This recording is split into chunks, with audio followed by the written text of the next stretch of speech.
Rank 5 Megha Majumdar.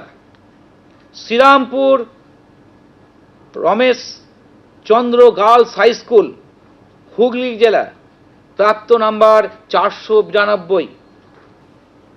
Tridev Chakraborty Purulia জেলা, Ramakrishna Mission Vidyapith, 492 প্রাপ্ত number, rank 5। Srijan পরিষা Ramakrishna Mission Vidyapith Purulia. Priyanshu Mukherjee, rank 5, Priyanshu Mukherjee, Narendrapur Ramakrishna Mission Vidyalaya, Ramakrishna Mission Narendrapur, 24 Parganas south. 5th position অর্জন করেছে স্বর্ণাভ খাটুয়া। স্বর্ণাভ খাটুয়া পূর্ব মেদিনীপুর জেলার তমলুক হাই স্কুল থেকে।